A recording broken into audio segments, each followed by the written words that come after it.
Merhaba arkadaşlar, kanalımdan ve mutfağımdan herkese selamlar ve sevgiler. Bugün sizlere kadayıflı, fıstıklı, çok kolay bir tatlı tarifi hazırlayacağım. Şerbetli tatlı tarifi arkadaşlar. Dilerseniz sizleri bekletmeden hemen tarifime geçiyorum.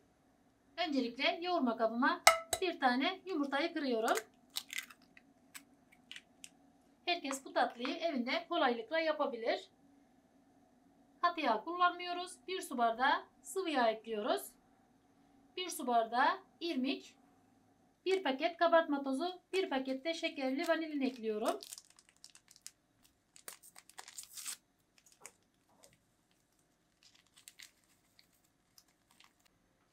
Son olarak 1 çay bardağı da süt ekliyorum. Şimdi bu malzemelerimi iyice bir karıştırıyorum.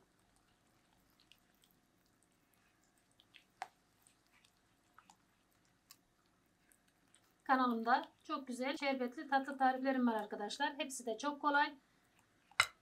Baklava, irmikli, her çeşit tatlıyı bulabilirsiniz. Sütlü tatlılar, hangisinden yapmak istiyorsanız kanalımda mevcuttur arkadaşlar. Kanalımı ziyaret edip onlardan da hazırlayabilirsiniz.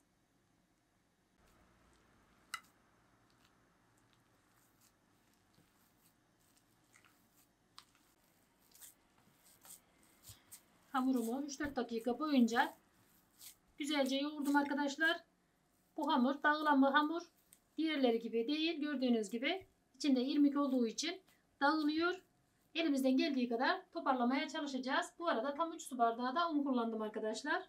Ölçüleri de videomuzun altına yazacağım. Oradan da bakıp ona göre de ayarlayabilirsiniz. Şimdi masamızın üzerine birazcık un serpiştirelim. Ve hamurumuzu olabildiğince toparlayalım.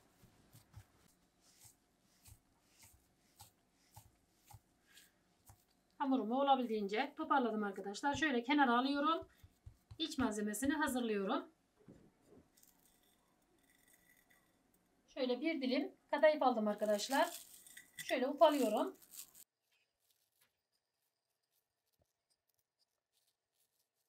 Yarım su bardağı da fıstık ekliyorum. Ceviz de ekleyebilirsiniz. Elinizde hangisi varsa elinizin altında. Şöyle bir karıştırıyorum. Harcımız hazır. Kenara alıyorum. Hamurumu açmaya geçiyorum.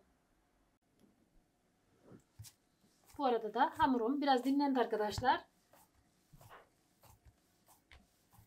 Şimdi şöyle bezeleyeceğim küçük küçük. Komple de açabiliriz ama komple açtığımız zaman dağılıyor arkadaşlar. Şöyle mandalina büyüklüğünde parçalıyorum.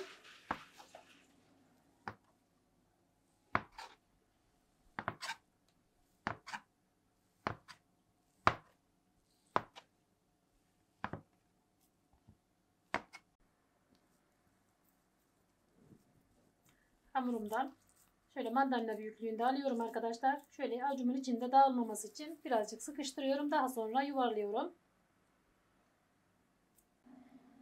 Bezelerimin hepsini hazırladım arkadaşlar. Şöyle elimizle bir bastıralım.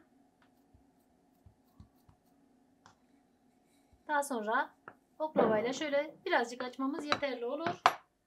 Şöyle bardakla kalıp çıkartalım.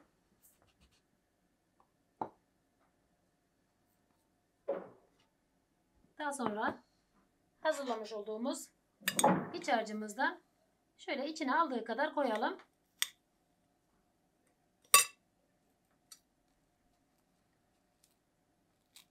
Daha sonra şöyle birleştirip bastıralım. Gördüğünüz gibi çok kolay bir tatlı tarifi arkadaşlar. Bu arada tepsimize yağ koymamıza gerek yok. Yaptığımızı tepsimize dizelim. Evet arkadaşlar, tatlılarımın hepsini hazırlayıp tepsime dizdim. Gördüğünüz gibi sizce de çok güzel olmadı mı? Şimdi tatlılarım fırına girmeye hazır. Önceden ısıttığımız 180 derecelik fırında üzerleri hafiften kızarana kadar kontrollü bir şekilde tatlımızı pişirelim.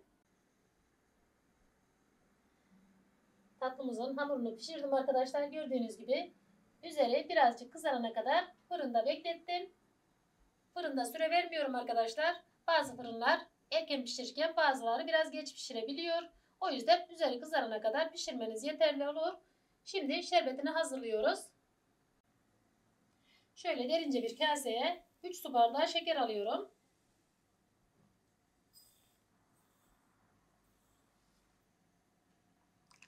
Üzerinden 3 su bardağı kaynar kaynar su ilave ediyorum.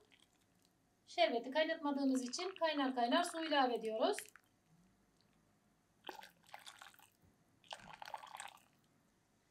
Şimdi şekeri yedirene kadar karıştırıyorum.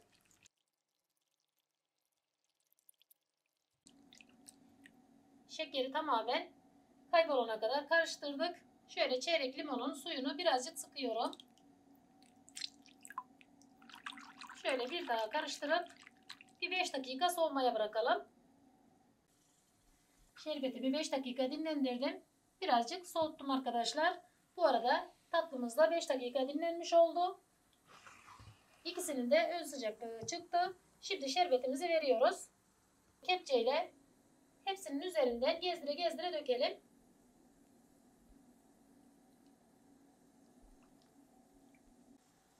Tatlımın şerbetini verdim arkadaşlar. Bir 2 saat dinlendirip daha sonra servise geçiyoruz.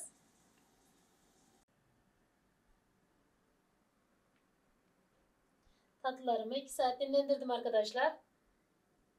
Şerbetini tamamen çekti. Gerçekten çok ama çok lezzetli görünüyorlar gördüğünüz gibi.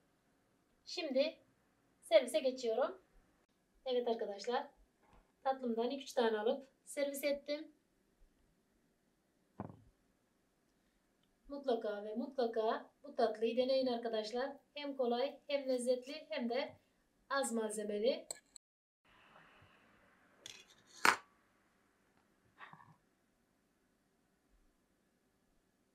Evet arkadaşlar. Sizce de çok lezzetli gözükmüyor mu? Umarım sizler de dener ve tarifimizden memnun kalırsınız. Bugünlük de bir tarifin sonuna geldim. Beğendiyseniz paylaşmayı, yorum yazmayı, kanalıma abone olmayı lütfen unutmayın. Kendinize iyi bakın. Hoşça kalın.